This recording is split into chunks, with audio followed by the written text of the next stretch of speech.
اعوذ باللہ من الشیطان الرجیم بسم اللہ الرحمن الرحیم۔ السلام علیکم یا علی مدد۔ مومنین و مومنات کی خدمت میں آج ایک بے انتہا مجرب ترین وظیفہ عمل ماہ ذی الحج کے اتوار والے دن، سنڈے والے دن ماہ ذی الحج میں آپ اس وظیفے عمل کو کسی بھی سنڈے کسی بھی اتوار والے دن آپ کر سکتے ہیں، بعد نماز مغربین سے لے کے نصف شب تک۔ اور اس عمل کا ہدیہ شہزادی کونین بی بی فاطمہ الزہرا سلام اللہ علیہا کی بارگاہ میں پیش کیجیے۔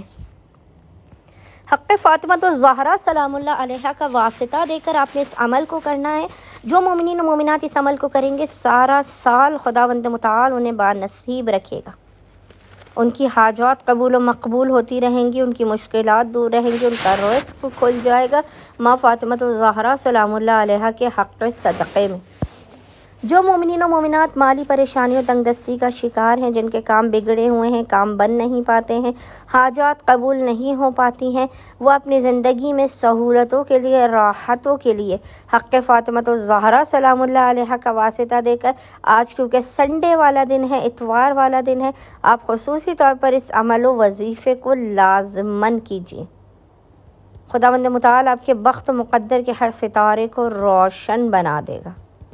اپنے خزانوں سے آپ کو بے پناہ نواز دے گا۔ بس مومنین و مومنات نے کرنا یہ ہے کہ سنڈے والے دن، اتوار والے دن، بعد نماز مغربین سے لے کے نصف شب تک ماہ ذی الحج میں جب بھی آپ کو فرصت کے لمحات ملیں، آپ اتوار والے دن اس وظیفے عمل کو کیجیے۔ عمل کرنے سے پہلے مومنین نے باوضو ہونا ہے، اور باوضو ہونے کے بعد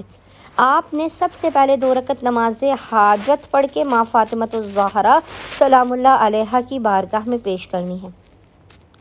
2 رکعت نماز حاجت شہزادی کی بارگاہ میں پیش کرنے کے بعد آپ نے مصلی ہی پر بیٹھ کر بنا کسی سے کلام کیے محمد اور آل محمد پر اول و آخر 3 مرتبہ، یاد رکھیے گا 3 مرتبہ درود بھیجنے کے درمیان میں آپ نے سب سے پہلے 28 مرتبہ 28 ٹائم سورہ کوثر کی تلاوت کرنی ہے۔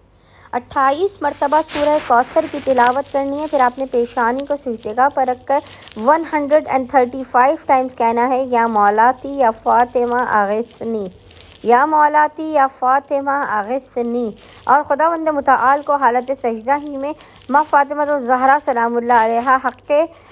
فاطمہ الزہرا سلام اللہ علیہا شکستہ پہلو ٹوٹی ہوئی پسلیوں کا واسطہ دینا ہے، اور حالت سجدہ ہی میں آپ نے اپنی حاجات کو طلب کرنا ہے، اپنی مصیبتوں، پریشانیوں، تکالیف کے خاتمے کی، رزق و روزی میں برکت کی، عزت، دولت، شہرت اور تخت و تاج کی دعا کرنی ہے۔ انشاءاللہ تعالی خداوند متعال شب قدر سے افضل ترین بی بی کے حق صدقے میں آپ تمام مومنین و مومنات کی خالی جھولیوں کو بھر کے آپ کو بامراد کر دے گا۔ اللہم صلی علی محمد و آل محمد وعجل فرجہم اجمعین۔